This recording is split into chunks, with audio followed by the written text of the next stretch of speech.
Artemis, the huntress of the moon, the goddess of the wild. If Apollo represents the sun, civilization, and the order of the city, his twin sister Artemis represents the moon, the wilderness, and the untamed forest. She is the lady of wild things, the huntress of the gods, and the protector of young girls. Born on the island of Delos just moments before her brother, Artemis assisted her mother Leto in delivering Apollo. This traumatic beginning defined her existence. Seeing her mother's pain, she resolved never to be a mother herself. When she was just a young girl sitting on the knee of her father Zeus, she made a specific request. She didn't ask for cities or wealth. She asked for eternal virginity, a short tunic so she could run through the woods, a silver bow made by the Cyclops, and a pack of hounds to hunt with. Zeus granted it all. Artemis became the fiercest of the Olympians. She roamed the mountains of Arcadia, accompanied by a band of nymphs who were also sworn virgins. She was the protector of animals, yet she was also their hunter. She embodies the cruel paradox of nature. She nurtures life, but she also takes it without hesitation. The price of a gaze. Artemis guarded her privacy and her purity with lethal intensity. The story of Actaeon is the most brutal example of her wrath. Actaeon was a prince and a skilled hunter.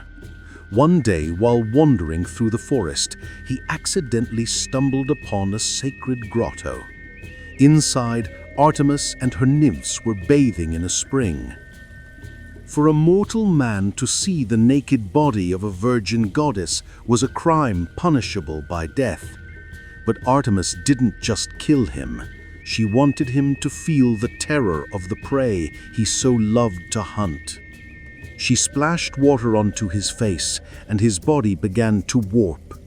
Antlers sprouted from his head. His skin turned into fur. His hands became hooves. He was transformed into a stag. Confused and terrified, Actaeon tried to speak, but only a deer's cry came out.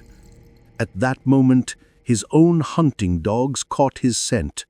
Not recognizing his master, the pack attacked. Actaeon was torn to pieces by the very hounds he had raised. Artemis watched from the water, her dignity restored. The tragedy of Orion. Artemis swore off love, but there was one man who came close to her heart, the giant hunter, Orion. Orion was the only male allowed to hunt by her side. They were equals, two supreme predators roaming the wild. Some say they were just friends, others say Artemis was beginning to feel something more. This displeased her twin brother, Apollo. He feared that Orion might tempt her sister to break her vow of chastity. So Apollo devised a cruel trick. One day, while Orion was swimming far out in the sea, only his head was visible, a tiny black speck among the waves. Apollo bet Artemis that she couldn't hit that small object in the distance with her arrow. Artemis, never one to refuse a challenge, drew her silver bow and fired a perfect shot. The arrow struck home. When the waves washed the body ashore, Artemis realized she had killed her only companion. In her grief, she took Orion's body and placed him among the stars. To this day, the constellation of Orion hunts across the night sky, forever accompanied by his dogs, Canis Major and Canis Minor. The wrath of the twins. Artemis and Apollo were a terrifying team when their family was insulted. The queen of Thebes, Niobe, made the mistake of boasting that she was superior to Leto.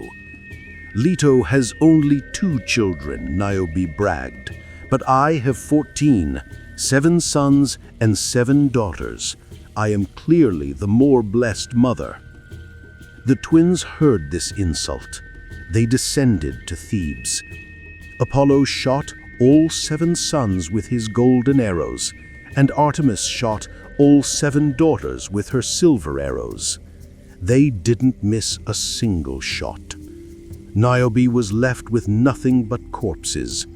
She wept until she turned to stone, a weeping rock that still stands today.